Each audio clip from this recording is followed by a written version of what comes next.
From New York, this is Democracy Now! I think that we should be vaccinating teachers. We should move them up in the hierarchy as well. As President Biden backs prioritizing COVID-19 vaccines for teachers, we look at the debate over how to safely reopen schools during the pandemic.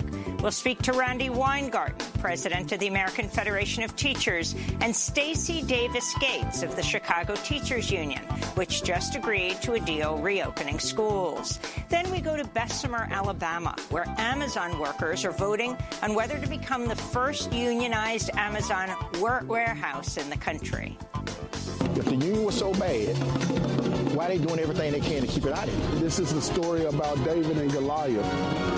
Right now I'm being David, and I'm fighting Goliath, and we all know how that story ended. Plus, we speak to Sarah Jaffe, author of the new book, Work Won't Love You Back: How Devotion to Our Jobs Keeps Us Exploited, Exhausted, and Alone. The expectation that we're going to love our jobs and do them under all sorts of horrific conditions has taken over the way we think about work today. All that and more coming up.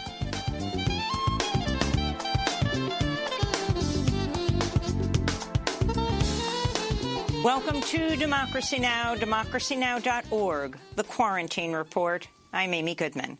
At least 23 people have been killed and millions remain without power as a major winter storm sweeps across large swaths of the country, bringing record-breaking cold and snow. An overwhelmed and underprepared power grid in Texas plunged millions into freezing cold and darkness. Hundreds of thousands also lost power across parts of Appalachia as well as in Oregon. This is a resident of Denton, Texas.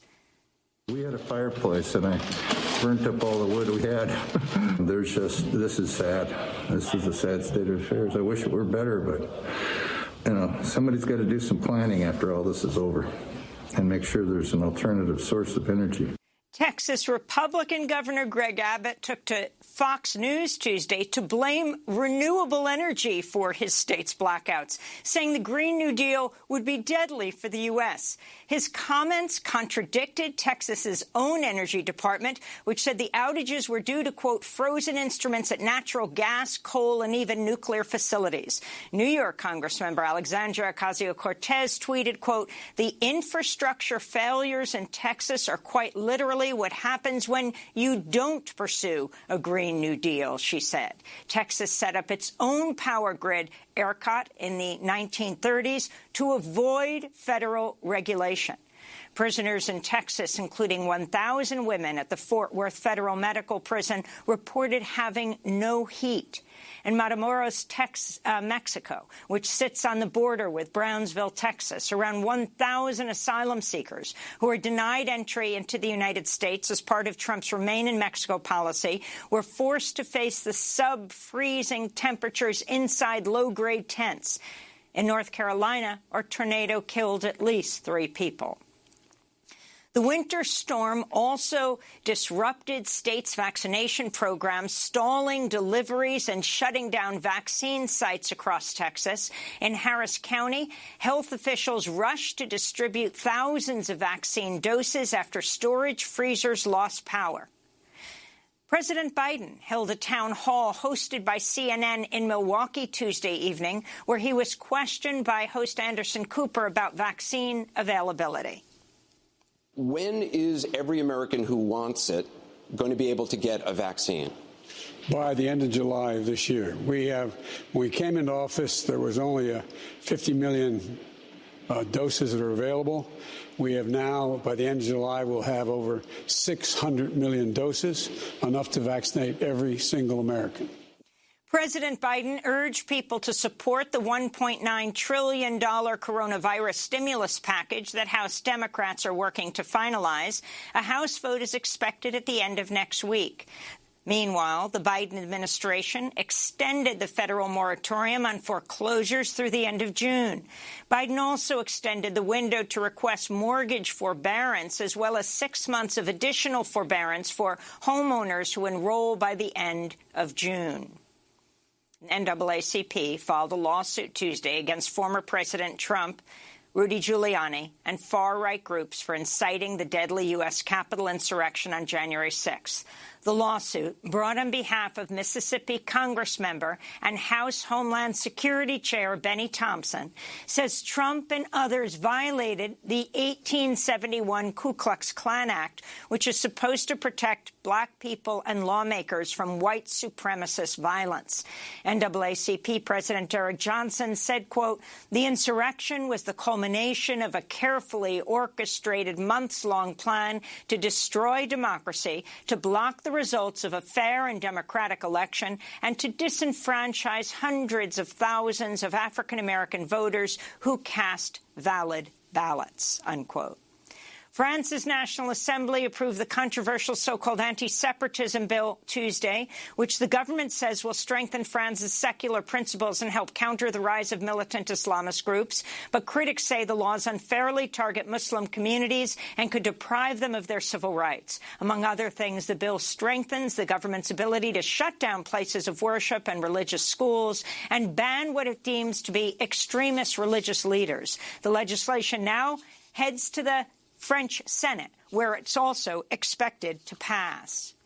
French President Emmanuel Macron joined the heads of state of Burkina Faso, Chad, Mali, Mauritania, and Niger this week via video link for a summit on the mounting crisis in the Sahel. France said it's seeking to avoid an infinite war, but did not have immediate plans to draw down its 5,100 troops in the West African region.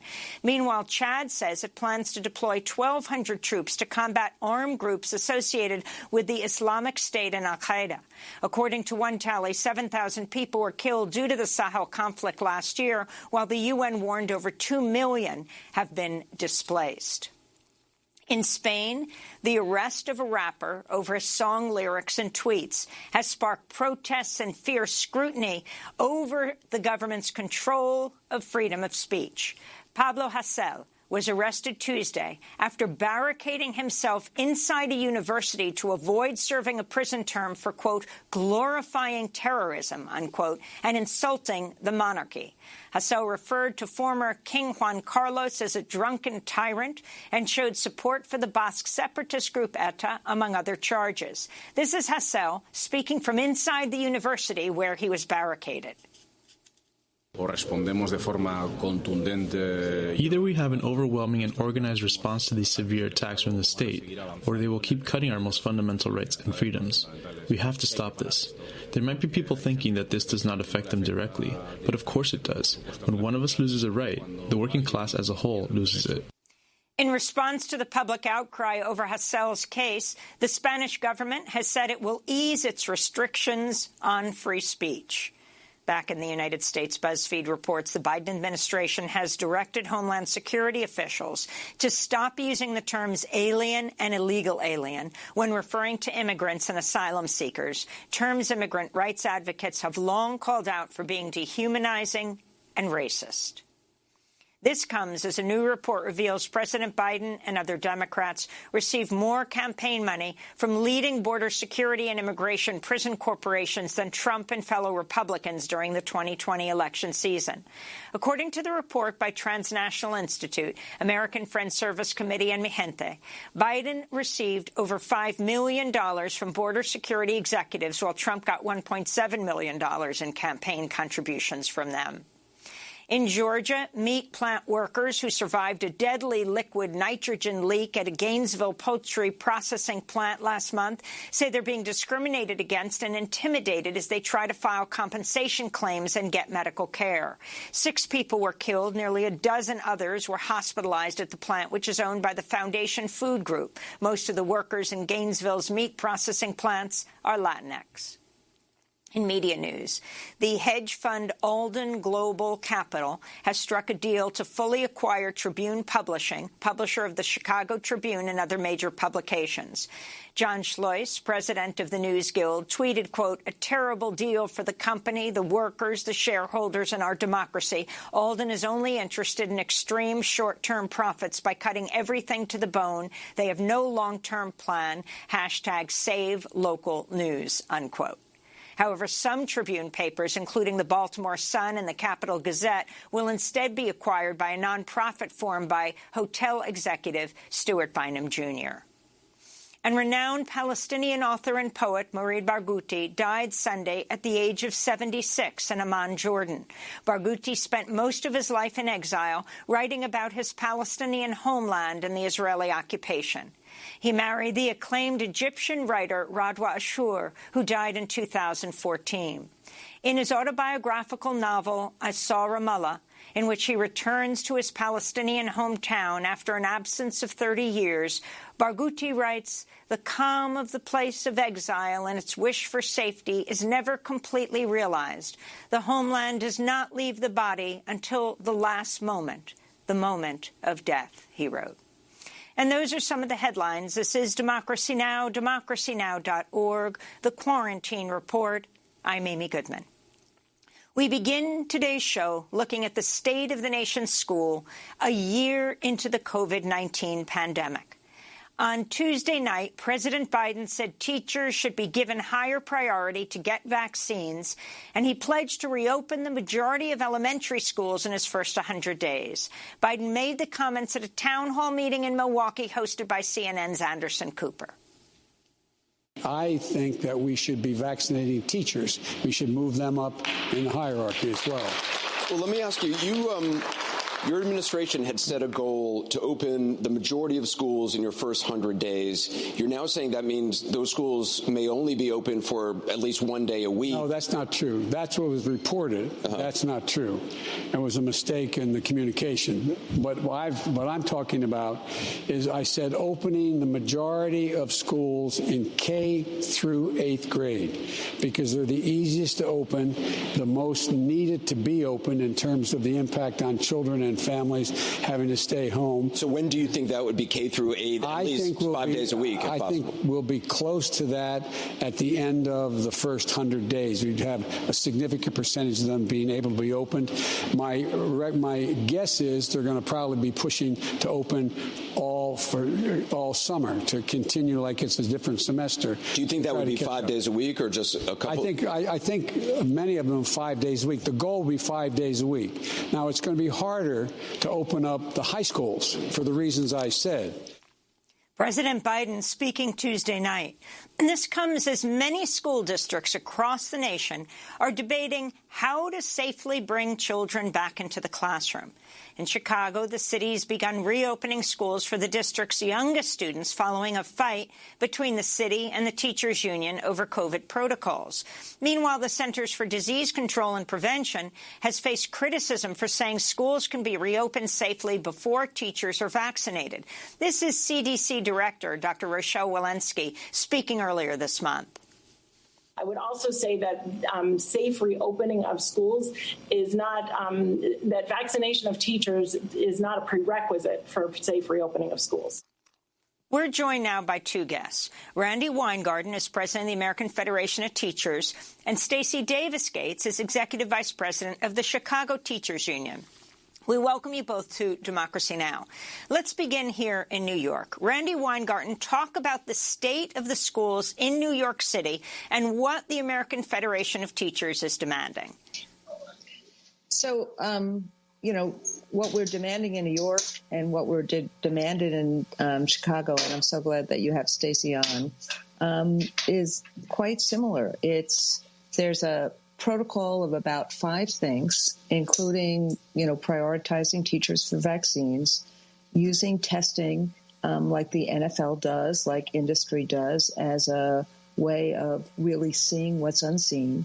And then the safety protocols that were in the CDC guidance, including, and Chicago and New York have done a good job about this because the union has pushed it so hard, including making sure that those who are at risk or who are taking care of people at risk have reasonable accommodations.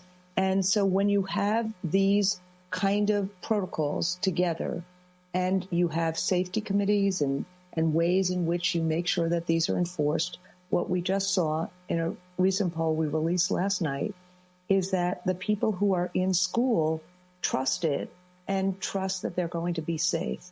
And so 88% of my membership in this poll that we just did last week said if we could get these protocols, they will feel comfortable being in school. They know it's important.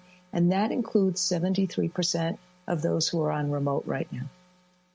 So what's happening in New York right now? Who is back in school? Who is doing remote learning? And what do you see as the timetable? So what's happening in New York right now is that elementary schools, so parents have a choice in all of these districts whether or not they have their kids in person or on remote.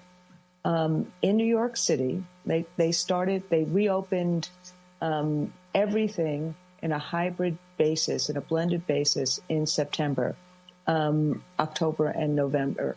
In November, when the rates started going very high in New York, there was a 3-week pause, and then they reopened in December elementary schools and special ed and kids with special needs first. So pre-K, elementary, and kids with special needs. And those kids are back in schools most of the week. This Monday and Tuesday, they will start reopening in New York City middle schools. And what they have in New York City, which is the key to this reopening, is a very fulsome testing program so that 20 to 25% of people every week, kids and teachers, get tested to, rapid antigen and PCR tests to see if, there's COVID transmission in school. And there's real protocols about if there's a case, that classroom gets closed. If there's 2 or 3 non-vectored cases, meaning cases after you contact trace, cases coming from different ways, the school will get closed for 10 days or so. And that has been what has kept the schools open and transmission down. So it is both the protocols that CDC talked about that prevent transmission, but also the testing so that you see it. And finally, and this is what Stacey pushed for really hard in Chicago, and what Michael Mulgrew, our leader in New York, pushed for really hard in New York, is the vaccinations. And over 15,000 New York City school teachers, people who are, in schools first, have gotten their first, some have gotten their second dose of the vaccination. And I'm really glad that President Biden said last night that teachers should be prioritized. We've tried to do that for the last several months. We pushed very hard for the CDC to prioritize teachers. If schools were supposed to be open for in-person learning, because that's important, then we need that extra layer of protection for teachers, just like obviously for healthcare workers and for nursing homes. But it has not happened in most places. 24 states do prioritize teachers, but we have not seen that in action as much as we should. So, Stacey Gates, the NEA, the National Education Association, just did a survey. They said 82% of teachers have not been vaccinated. 70% will feel safer about working in person once vaccinated. 20% of white educators are vaccinated. 9% of black educators are vaccinated. Can you talk about the significance of this? I think the significance of this entire pandemic has fallen along the lines of race, racism, equity, and inequity. And what we see here is the collapse of a society. At the same time, we need the most. For instance, we're having a discussion about reopening schools without understanding what types of schools we're reopening. There is a standard that I think most people are thinking of when they think of schools. They're not thinking of schools on the west side of Chicago whose facilities haven't been upgraded for a generation. They're not thinking of schools on the south side of Chicago that have been perpetually unclean because we have privatized our janitorial staff. These are things that should be added to the context of CDC guidelines. CDC guidelines are only as important as they can be implemented in places that have the resources to implement it, places that have administrative fortitude and a workforce that are willing to enforce it. Guidelines are one thing. The implementation and then the enforcement are quite another. And in Chicago, we have a hard time believing that under mayoral control that we would have the type of enforcement of these guidelines all by itself, because we haven't seen that indeed. Again, it won't be into the end of our contract until we have a nurse in every school. There's not a social worker in every school. So when I hear people talk about kids need to be in school because of all of the things that our schools provide, well, you need to come to Chicago and see what our schools have and don't have, and struggle with the educators, the paraprofessionals, the school clerks, the clinicians, the tech coordinators that are trying to make that happen here in Chicago. We fought for a nurse in every school. We have fought for air conditioning in school. We only have 4 schools on the west side of Chicago that have school libraries. It's not just the context of opening schools, it's reopening schools safely with the resources that are necessary to keep people safe. So, Stacey, the Chicago Teachers Union and the Chicago Public Schools have reached an agreement last week to reopen elementary and middle schools amidst the pandemic.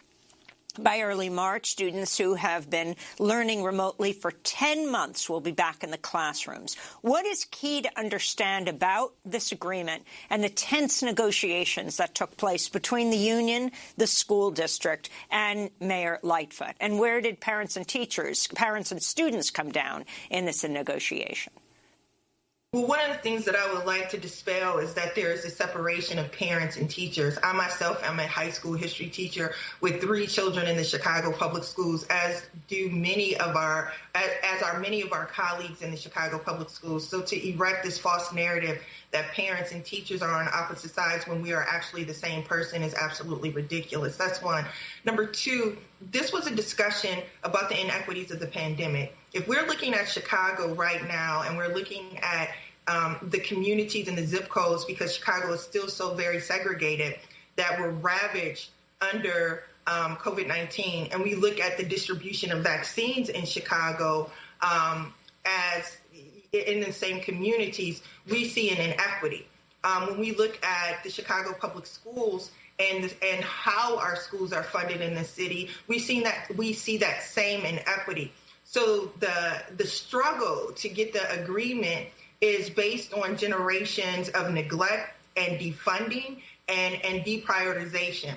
Again, why would I trust you to have my back in a pandemic when I was unable to trust you to have my back in non-pandemic times? This boils down to a legacy of distrust because we've been deprioritized. Again, Chicago Public Schools under mayoral control closed 50 schools that educated Black children.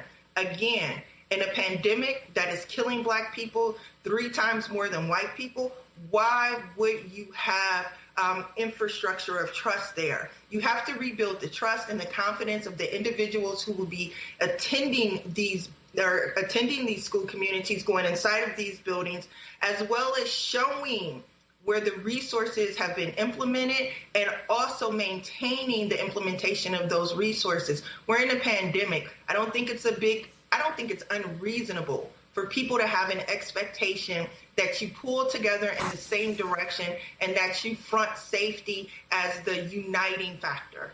I want to read a quote from Chicago Mayor Lori Lightfoot, who was recently interviewed by the New York Times.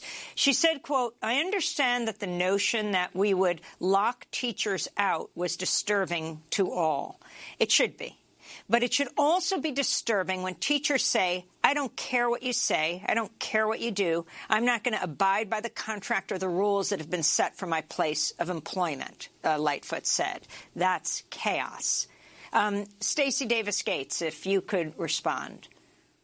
I don't think there is a response to that. For the life of me, I do not know why any politician would harbor ill will and provoke fights with teachers, with paraprofessionals and school clerks, tech coordinators, and social workers, counselors, librarians. I don't understand that. Furthermore, the members of the Chicago Teachers Union, in coalition with parents and students across the city, have struggled together. They've struggled together to get an elected school board.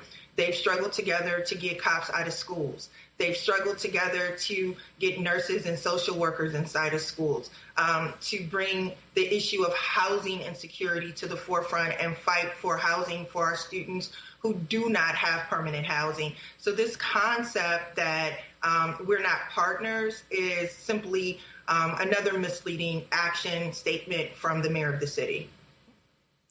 And if you can talk about the importance of organizing and striking right now in this period during the pandemic, the most effective way you see to keep the schools safe and to bring everyone back together. Well, the most effective way is going to have to be with democracy. So, number one, Chicago has needed an elected school board for a very long time. Our mayor ran under that. She has so far yet to deliver. Democracy provides a very important set of checks and balances where stakeholders across the board have a way under which to interact. That's number one. Number two, you have to have a labor union that is committed to the common good struggle, and that we as educators provide a common good. Therefore, we should be at the fore pushing for all of the things that our entity needs, as well as the people that we serve. There's no separation. Humanity basically forces us to provide the type of housing stability, the fight for justice in healthcare, the fight for the full resourcing of our school communities, but our neighborhood communities as well.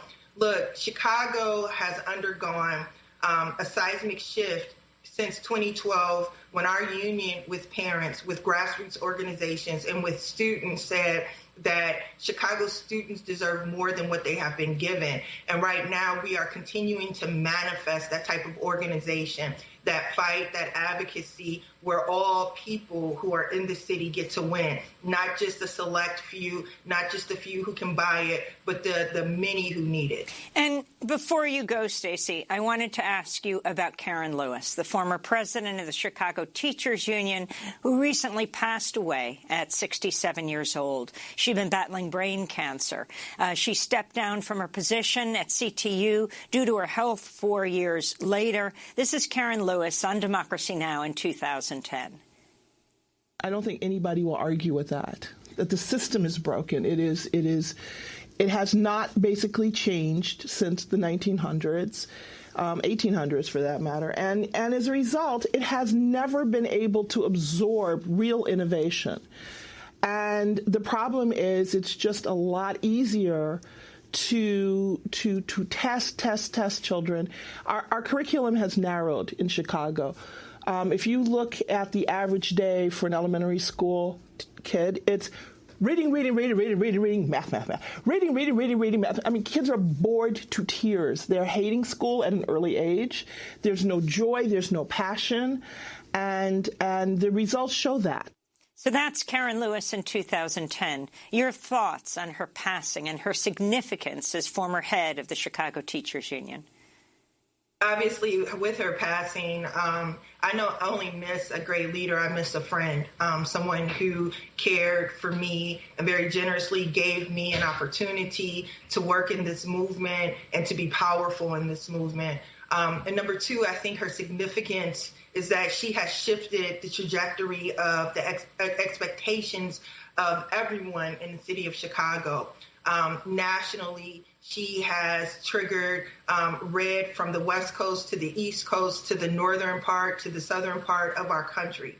And as a Black woman, she walked in her power. She walked in truth, and she defended Black children. She lifted up Black parents, and she gave us an example of how you lead in coalition, how you distribute power and provide a bellwether, if you will, for leaders who are committed to social justice. Well, I want to thank you so much, Stacey Davis Gates, Executive Vice President of the Chicago Teachers Union, and Randy Weingarten, President of the American Federation of Teachers. Next up, we go to Bessemer, Alabama, where Amazon workers are voting on whether to become the first unionized Amazon warehouse in the country. Stay with us. Especial dedicación al tan mal llamado gobierno progresista que ha perpetuado la represión y que cuando las calles han llenado por la libertad de expresión, poniéndose nerviosos, han vuelto a prometer hacer algo, volviendo a quedar en humo. Intentan parar la movilización, pero solo con esta ganaremos el pulso. Oye, tirano, no solo hay pa' tu padre que el grito republicano, tu tímpano taladre, al oprimido amo, odio el reinado opresor, que coma tu familia del contenedor. Hay una vida mejor que impedís violentos, que goces tu Rolex, llega al fin de estos tiempos. La Guardia Civil lo que siento examina, voy a decir como Corina, guillotina. Vuestra política asesina combatimos, sois vosotros quienes enaltecéis terrorismos. Con terror queréis que no digan lo mismo otros, la justicia os desquicia como a Leticia el Botox. Como piedras contra Vox sonará este rap, jódete, pide mi libertad hasta Joan Manuel Serrat. Que 12.000 se derrochen cada noche del campechano, nombre de cada arruinado, la guerra os declaramos. No hay quien me quite esto ni Felipe VI, muestro la verdad en el remite de mi texto. Hijos de Franco condenando por ser franco, crecerá la semilla de libertad que planto. Quien me quite esto ni Felipe That's the Spanish rapper Pablo Hasél, who was arrested in the Catalan city of Lleida on Tuesday for insulting Spain's former king and for showing support for the Basque separatist group ETA. His arrest sparked massive protests in Barcelona and other cities. This is Democracy Now!, democracynow.org, the Quarantine Report. I'm Amy Goodman. Amazon workers in Bessemer, Alabama, are continuing to vote on whether to become the first unionized Amazon warehouse in the United States. The National Labor Relations Board has mailed ballots to nearly 6,000 Amazon workers who'll decide whether to join the retail, wholesale, and department store union. Voting will continue until March 29th. Workers are demanding stronger COVID safety measures and relief from impossibly high productivity standards that leave many unable to take bathroom breaks. The Intercept's reporting Amazon's paying a consultant with ties to the Koch brothers $3,200 a day to thwart the unionization drive. Amazon's also requiring workers to attend anti-union captive audience meetings. One Amazon warehouse worker, Joseph Jones, spoke to Democracy Now! About the meetings. With one of the meetings, one of their biggest points that they were trying to get us outraged about was, look at this balance sheet of this union. They spent $140,000 on vehicles last year. Can you believe it? So I raised my hand, and in this setting, no one talks, right? Because they always open up for questions, but who's going to speak out to the company unless you just don't care? So my question was, okay, so let me understand your position. You want me to be outraged at the fact that this union spent $140,000 on qualified business expenses, as it seems that you're showing us, but Jeff Bezos makes $150,000 every single minute of every single day, but I'm supposed to be outraged at this. You're like, yeah. Yes. Aren't you mad? It's crazy. On Tuesday, Amazon's founder and outgoing CEO Jeff Bezos surpassed Elon Musk to become once again the world's richest person with a wealth of $191 billion. Meanwhile, New York Attorney General Letitia James sued Amazon Tuesday for failing to adequately protect workers during the pandemic. In the lawsuit, James argues, quote, Amazon's extreme profits and exponential growth rate came at the expense of the lives, health, and safety of its frontline workers, unquote. We go now to Bessemer, Alabama, where we're joined by two guests. Jennifer Bates is a worker at Amazon's Bessemer warehouse who's been part of the union drive from the beginning. And Michael Foster is an organizer with the RWDSU, Retail, Wholesale, and Department Store Union. He's also a poultry worker at a chicken plant in Alabama. Upwards of 80% of the Bessemer workers are black, and the majority are women. We welcome you both to Democracy Now! Jennifer, let's begin with you. You work in the plant. We're so glad we're able to speak to you right now. Talk about why you're organizing. What are the conditions in the plant? Well, the reason why we're organizing is because we need an even playing field. Some of the conditions that are in there are being ignored by human resources, long work hours with only 2 breaks, long walks upstairs and downstairs. We have plenty of elevators in the building, but they're only used for merchandise. You can put the merchandise on the elevators, but we have to turn around, send it upstairs, and go to the back halls, just like at a hotel, and take the stairs up to the floor that we're taking it to. So there are a lot of health issues. Another thing is with the COVID-19, they told us that they were advise us of those who have it or if we work near them. So they haven't done well with that. So it's a lot of excessive working. It's just like working out. You have intense workout for 9 hours, but you only get 2-hour breaks within a 10-hour span.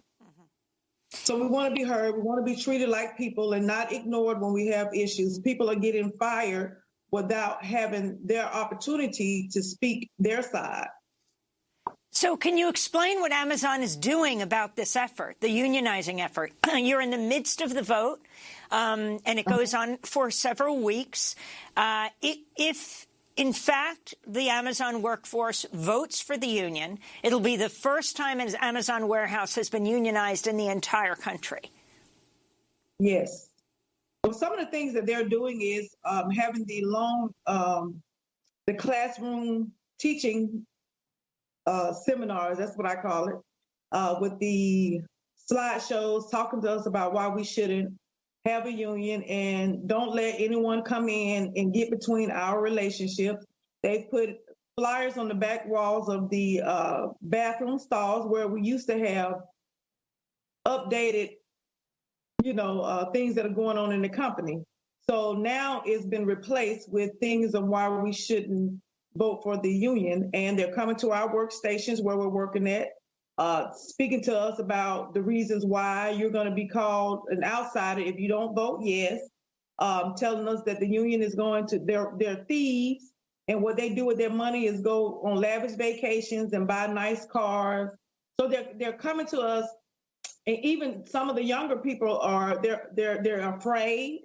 They're afraid now. They were for the union because they realized that we needed it, but now because of the meeting that they were put in, they're afraid they're going to lose their insurance, or some of the leadership are walking around telling people if you vote the union, Amazon will shut down, so there won't be any jobs here.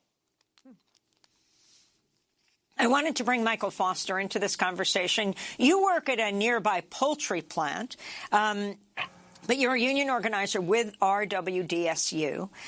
Both you as well as Jennifer are part of this drive to unionize Amazon's warehouse. You've called it a David versus Goliath struggle. Explain.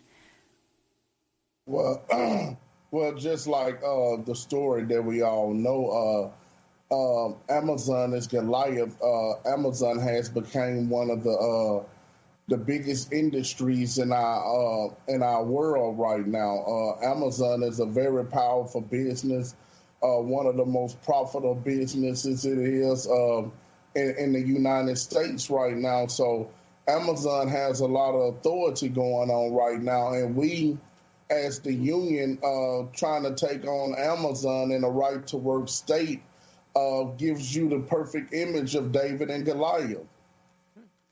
Now, we heard something about a traffic light right by the warehouse that Amazon asked the city to change because when people stopped at the red light, there were union organizers out there urging the workers going into the plant to vote yes on the union. Can you talk about this, Michael?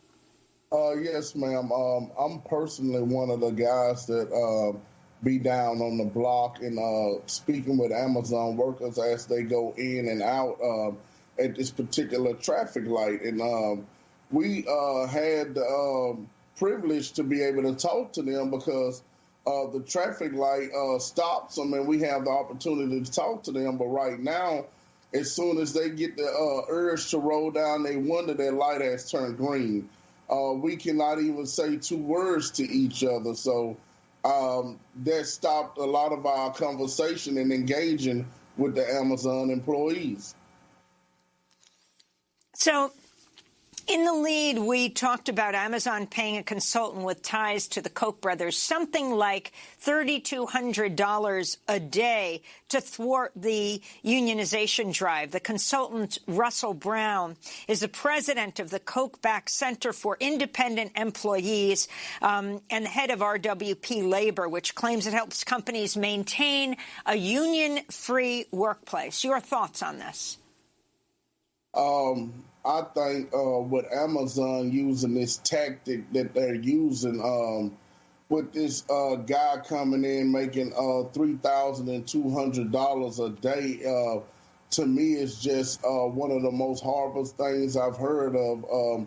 To me, if Amazon was concerned about their people, and their people have showed that they want to unionize and have a voice to speak out, if Amazon cared anything about their employees, they would not come up against them with this type of tactic. This tactic is being processed in people's minds. It's being hammered into people's minds. I have people call me asking me, can they do something, because they do not want to go to these meetings. These meetings are mandatory. They're hammering in their mind, changing their thoughts, planting fear in their mind, if you ask me. And that's something that Amazon is striving to do. I think it's their intentions is to provide fear into their minds so they will not join a union, so they will not have a voice, and allow Amazon to continue to do what they're doing right now. The issue of Amazon flooding the warehouse with new workers to expand the number in the bargaining union, can you talk about the challenge of this? Oh man, it was a big challenge.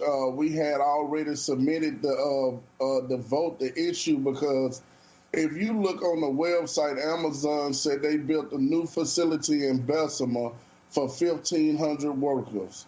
So Amazon went on a hiring spree that is unheard of in the United States to dictate the percentage of the numbers that we had to have, because we had to have 30% of the total number in order to submit to be able to have a vote. And Amazon done this, and after we have submitted this, we only had a day or two time to go back out and try to get more cards. You know, we don't know what specific number we needed. All we knew is that we had to go out and get more people to be able to sign an authorization card. And with the blessings of God and just us working hard and praying, he allowed us to achieve that goal. Jennifer Bates, it is fascinating that this unionizing effort that could be the first unionized warehouse of Amazon in the country is happening in what's known as the anti-union South. It's a majority black workforce in a majority black town. Most of the workers are women. The significance of this? Well, I really didn't think that it would be this significant.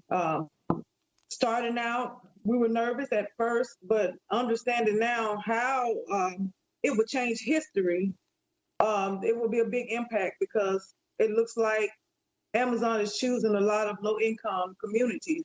And I think because of that, it's bringing a lot of light, and this will be one of the first Amazon facilities that people remember from this day forward. And then it's Black history.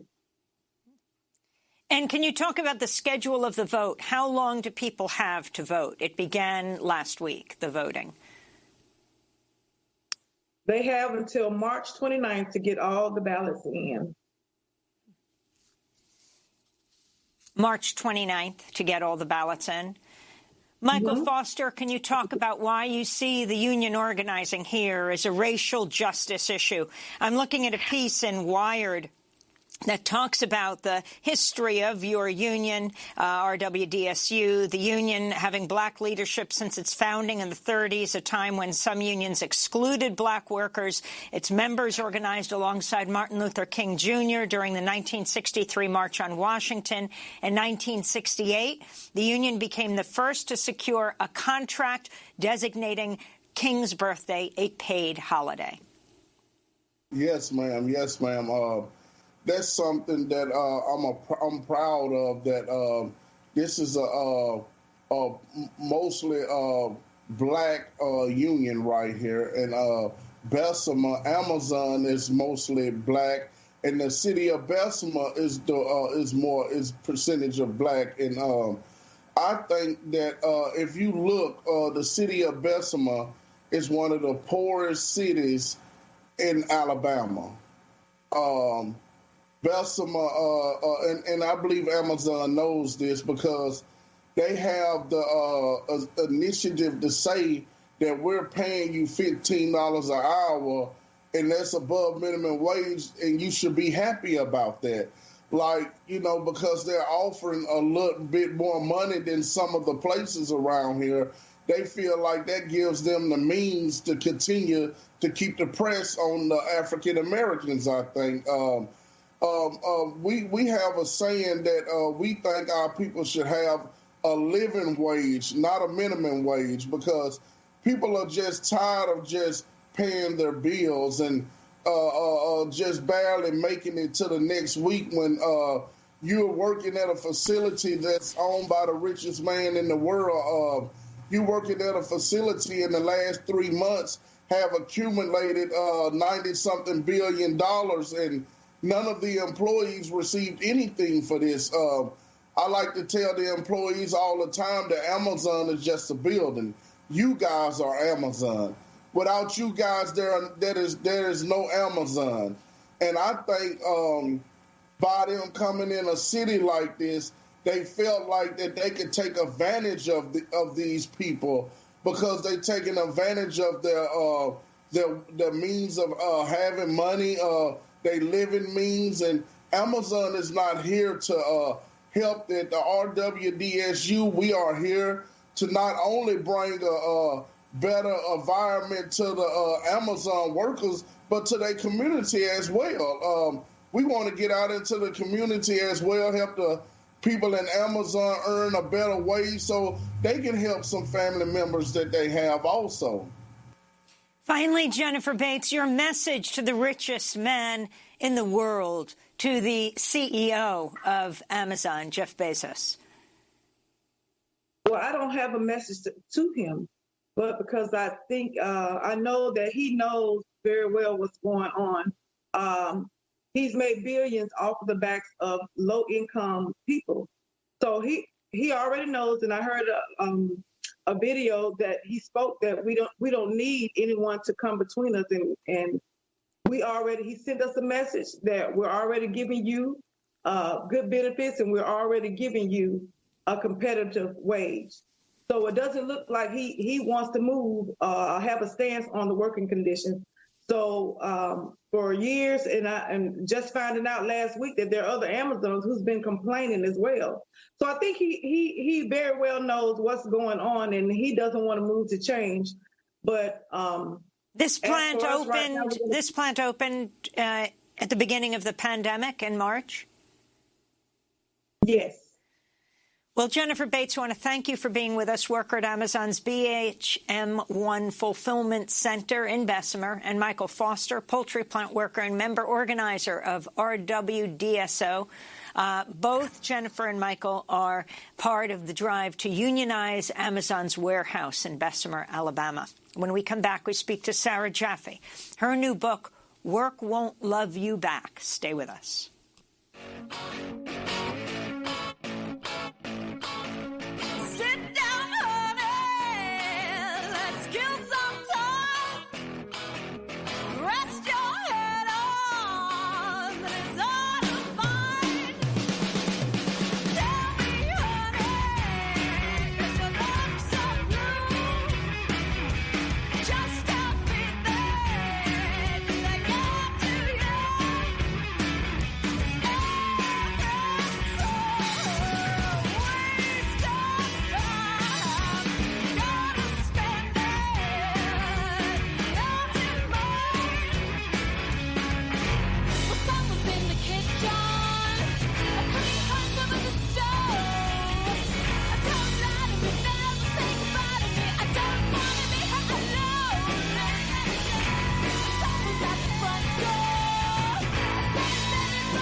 What's Mine is Yours by Slater Kinney here on Democracy Now!, democracynow.org, The Quarantine Report. I'm Amy Goodman. As Congress debates whether to raise the federal minimum wage to $15 an hour, fast food workers in 15 cities held a Black History Month strike Tuesday as part of the Fight for 15 campaign and to emphasize the, quote, crisis among Black communities who face generations of low pay and insufficient protections on the job. These are some of their voices. Hi, my name is Mark Logan. I'm from Detroit, Michigan, a fast food worker at McDonald's. Minimum wage is $9.45. That's not enough. I'm going on strike today for $15 an hour in the union job. My name is Sequoia Carroll. I'm a member of McDonald's and a member of NC Fight 15. I've been in this organization for 6 years. I'm doing this because my kids need me. I'm pregnant with a baby on the way. It's the third baby, and I already have 2 kids. I can't take this no more. There was times when I didn't have a break. I came in on my day off, and my own manager didn't tell me how much I'm getting paid an hour. The highest check I ever got was literally $291. I can't take it no more. I'm halfway homeless. I need this $15 an hour, not only for me, but for everybody. I was 16 years old, first day working in fast food. Just like the young lady that spoke today, fresh on the job, I didn't understand what was going on. So I learned to put an armor on. I continue to smile and be friendly with my customers, and I teach the crew to put on the same armor that I wear.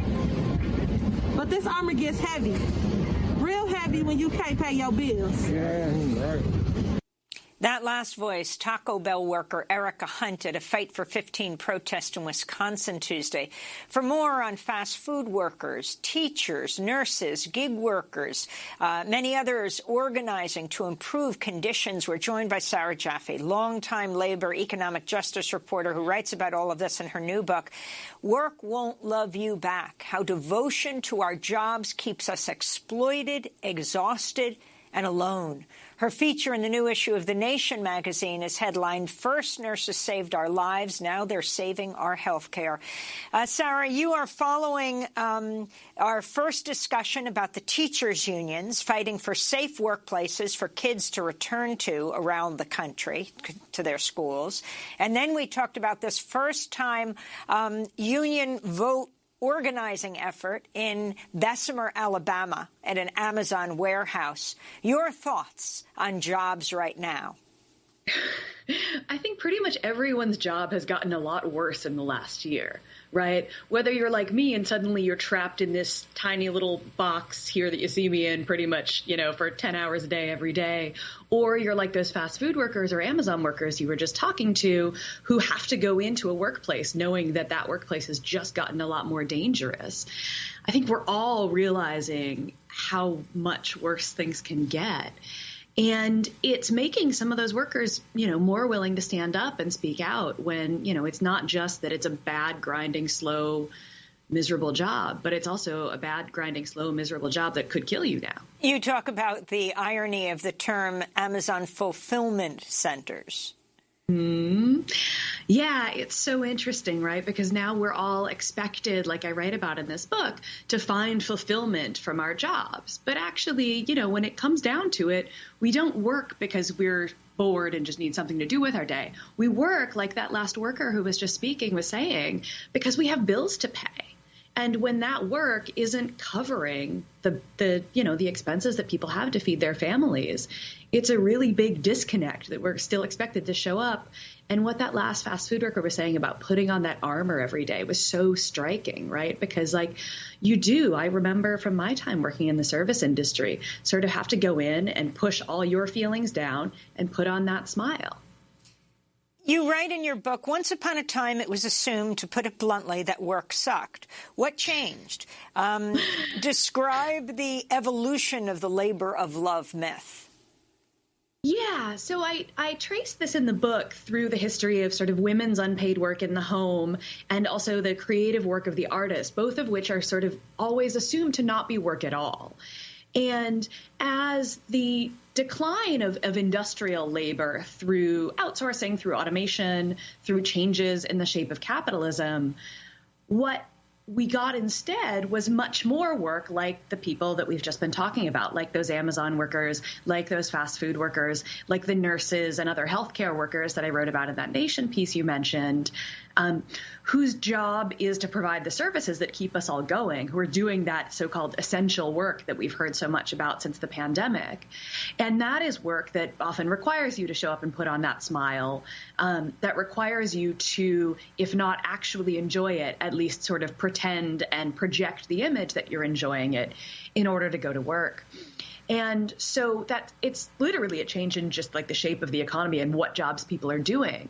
But then that also spreads into things like the Amazon Fulfillment Center, where if the narrative we hear over and over again is that we go to work in order to find fulfillment, then even, the Amazon billboard that I saw the other day off of the New Jersey Turnpike that says, "Get a job delivering smiles," is like, well, the conditions that worker was just describing in the warehouse in Alabama don't sound terribly fulfilling, and they don't sound like they'd make me smile.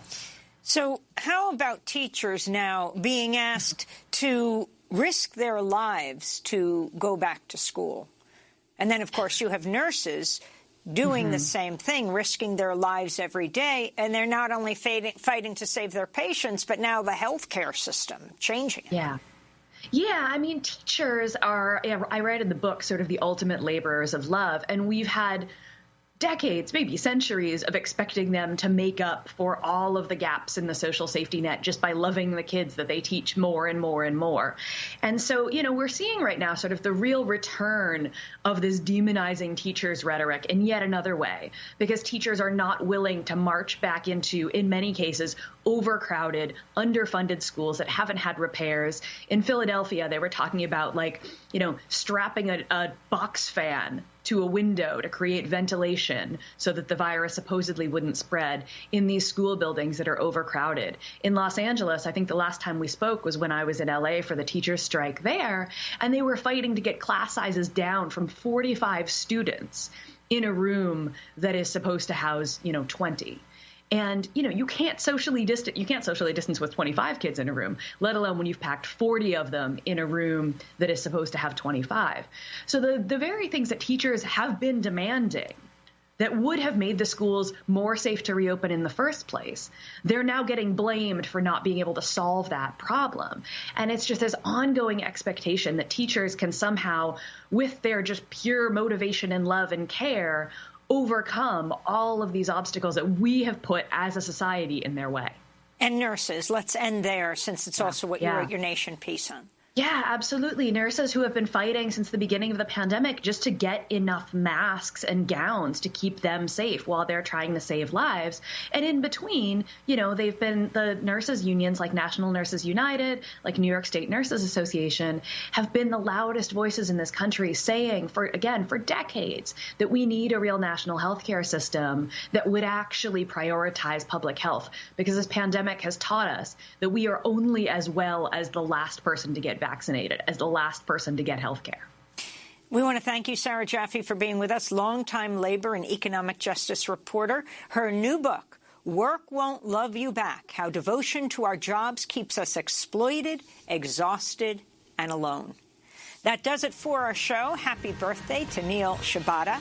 Democracy Now! Is produced with Renee Feltz, Mike Burke, Dina Guzder, Libby Rainey, Nermeen Sheikh, Maria Tarasena, Carla Wills, Tammy Warnock, Tarina Nadura, Sam Alcoff, Tay Maria Studio, John Hamilton, Robbie Karen, Honey Masood, Adriano Contura. Special thanks to Julie Crosby, Becca Staley. Wearing a mask is an act of love. Wearing two is even better. And try a shield on top of it. I'm Amy Goodman.